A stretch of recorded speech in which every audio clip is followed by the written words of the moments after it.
Hi అండి, నేను మీ లావణ్య. ఈరోజు నేను మీకు మంచి చికెన్ ఫ్రై పిచ్చెక్కించే టేస్ట్తో ఒక్కసారి తిన్నారంటే జీవితంలో దీని రుచి మర్చిపోరండి. ఇది ఏ విధంగా చేసుకోవాలో చేసి చూపించబోతున్నా.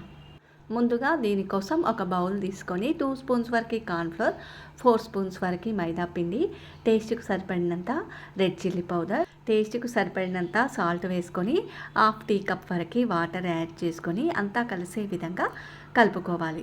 చూడండి, ఈ విధంగా కలుపుకున్న తర్వాత ఇప్పుడు 1/2 కేజీ వరకు చికెన్ తీసుకోవాలి. ఈ చికెన్కి బోన్ ఉండాలండి. ఇప్పుడు బౌల్లో వేసుకొని అంతా కలిసే విధంగా ఈ విధంగా కలుపుకోవాలి. చికెన్కి ఈ విధంగా అంతా పట్టిన తర్వాత వాటర్ కొద్ది కొద్దిగా యాడ్ చేసుకుంటూ ఈ విధంగా కలుపుకోవాలండి. ఈ కన్సిస్టెన్సీలో ఉంటే సరిపోతుంది. ఇప్పుడు ఫ్రిడ్జ్లో పెట్టుకోవాలి. ఒక 10 మినిట్స్ ఉంటే సరిపోతుందండి. ఇప్పుడు స్టవ్ ఆన్ చేసి ప్యాన్ పెట్టుకొని డీప్ ఫ్రైకి సరిపడేంత ఆయిల్ వేసుకొని ఆయిల్ వేడయ్యాక ఫ్రిడ్జ్లో నుండి చికెన్ తీసేసి ఒక్కొక్క పీస్గా వేసుకొని ఈ విధంగా ఫ్రై చేసుకుంటే సరిపోతుంది. దీనిని ఒక బౌల్లోకి మార్చుకుందాం. ఇప్పుడు అదే ఆయిల్లోకి 2 పెద్ద ఆనియన్స్ని సన్నగా చిన్న ముక్కలుగా కట్ చేసుకోవాలి. ఒక పచ్చిమిర్చిని కూడా వేసుకొని వేయించుకున్న తర్వాత 2 స్పూన్స్ అల్లం వెల్లుల్లి పేస్ట్ని కూడా వేసుకొని ఈ విధంగా ఫ్రై చేసుకోవాలి.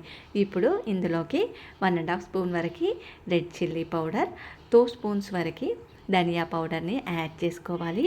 టేస్ట్కి సరిపడినంత సాల్ట్ని కూడా యాడ్ చేసుకొని 1/2 స్పూన్ పసుపు, 1/2 స్పూన్ గరం మసాలా వేసుకొని అంతా కలిసే విధంగా కలుపుకోవాలి. చూడండి, ఈ విధంగా ఒక 2 మినిట్స్ ఫ్రై చేసుకుంటే సరిపోతుంది. స్టవ్ లో ఫ్లేమ్లో పెట్టుకొని చేసుకోవాలండి. ఇప్పుడు ఇందులోకి ఫ్రై చేసి పెట్టుకున్న చికెన్ పీసెస్ని వేసుకోవాలి. చూడండి, అంతా కలిసే విధంగా కలుపుకోవాలి. వేసుకున్న ఇంగ్రీడియంట్స్ అన్నీ చికెన్ పీసెస్కి పట్టే విధంగా ఒక 2 to 3 మినిట్స్ ఫ్రై చేసుకుంటే సరిపోతుంది. ఇప్పుడు 1/2 spoon red chilli powder, 1/2 spoon salt వేసుకొని అంతా కలిసే విధంగా 1 మినిట్ కలుపుకుంటే సరిపోతుందండి. ఇప్పుడు ఇందులోకి 1 spoon soya sauce, 1 spoon red chilli sauce, 2 spoons tomato sauce వేసుకొని చికెన్ పీసెస్కి వేసుకున్న ఇంగ్రీడియంట్స్ అన్నీ పట్టే విధంగా ఒక 2 మినిట్స్ కలుపుకుంటే సరిపోతుంది. ఇప్పుడు స్టవ్ హై ఫ్లేమ్లో పెట్టుకొని వేయించుకోవాలి.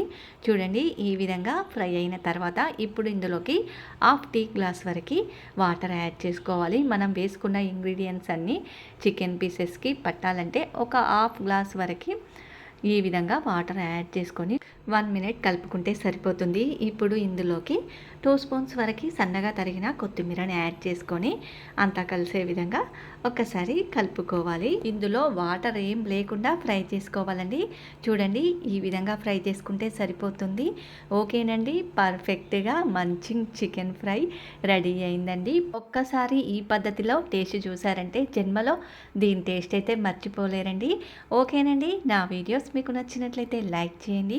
ఈ వీడియో మీకు నచ్చినట్లయితే మీకు నచ్చిన వారికి షేర్ చేయండి. నా ఛానల్ని ఇంతవరకు సబ్స్క్రైబ్ చేసుకొని వారు తప్పకుండా ఇప్పుడే సబ్స్క్రైబ్ చేసుకోండి. ఓకే.